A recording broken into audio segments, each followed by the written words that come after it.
Talk Art. I'm Sally Rain, and I will be your host as we delve into the world of the artist and the art that's all around us. Our guest for Talk Art is Allison Roth. She is a former Peace Corps volunteer in Cameroon, Africa. And prior to that, she worked as the assistant to the director of the Cantor Art Center at Stanford University. And there, she worked as a collaborating curator for exhibits of African art. And she is here to introduce us to two wonderful African artists that she met while she was in Cameroon. So welcome, Allison. Thank you. So happy to be here. Yes, so tell us a little bit about your experience in the Peace Corps. How did you meet these artists?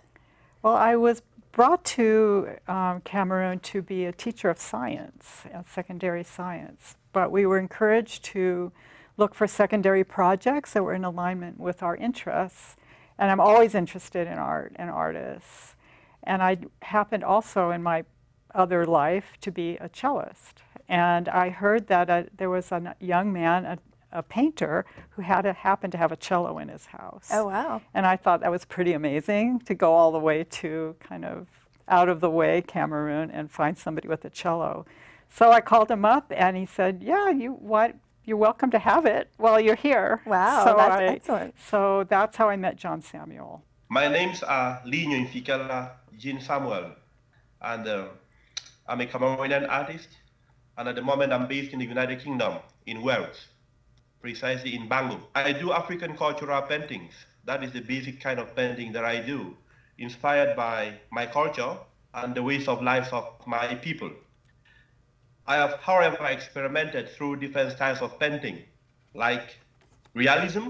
Every young artist begins from trying to paint people exactly as they are, or nature, the environment, or things like that. But at some point, you want to do something with your imagination, and that opens you up to other alternatives of the art world. And I wasn't an exception. I have experimented through abstract painting, impressionism, expressionism, surreal paintings. And at the moment, I can see myself as an abstract figurative painter. But my basic inspiration is still my African culture, my background, because my main art is my life, what I know from when I was a child. I use the medium of painting as a means to tell the world my story. Presently in Wales, I have a plan to create a cultural center for African art, whereby I will continue to promote African art in Wales. That was my intention in Cameroon. But because of the socio-political environment, I'm not able to do that. But now in Wales, I'm going to do that. I have partners in Wales who want to make sure that my dreams of trying to expose African art to a great level should actually be realized. Well, let's move on to the second artist, Varanasi Assalamo. So tell us a little bit about him. How did you meet him? So one of my projects while I was there and continue to be involved in is to try and create a museum for this very important kingdom.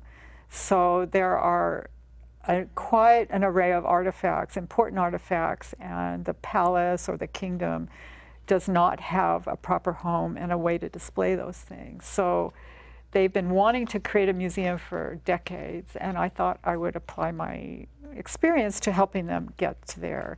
Wow. So we formed an association, an official association, and we needed a logo. So we had a contest. Oh, excellent. And about 7 different artists submitted their ideas for a logo for our project, and Varanasi won the prize. My name's Salamo Venasu Sotsuka, and my artist name is Skido V Arts. So I'm the director of Skido V Arts House in Cameroon, and we're based in Bamenda. But for now we have some few problems in the country, so we're forced to move to the other town. I would like to first begin by thanking you, Sally, for giving me this opportunity to be with you today and to talk about my own talent that God has given me. So I'm very much grateful, and I will say art is not something. it's very good. It's good to go in it because art is life. For me, art is life. Art is everything about life to me. So when I hold my brush, I know that what I'm doing is something that will always make me feel happy. So we should not neglect art, but we should go in for art. For art is the real thing in life. And also, I'm also specialized in portrait paintings. And also with that, I'm really trying a way to do so, have some training, to have some training of people that to train people in artwork, because you know art is something by me. Art is it's something that it makes you to feel who you are. Like if you're not, yeah, if you like have some problem and you decide to just to take a board and start painting, for me, I believe what you're thinking of will go away and you feel your mind being good. It's an experience, and that's what I always do. But the kingdom is not a kingdom per se now. There's a different government. This is a historical well, that's kingdom? the interesting thing that happens in Cameroon. So the traditional kingdoms still have a lot of importance, even though there's an overarching contemporary government over the whole country. They've had to make accommodation for the traditional authorities, which have pretty much jurisdiction over traditional matters. But also, you know, everyday disputes can be resolved in the kingdom, not necessarily the court. And sometimes people are more respectful of their traditional hierarchy than they are of the government. So they've had to, Cameroon has had to make accommodation to this importance of these kingdoms in it, and bringing the country together. So I think that will always be true.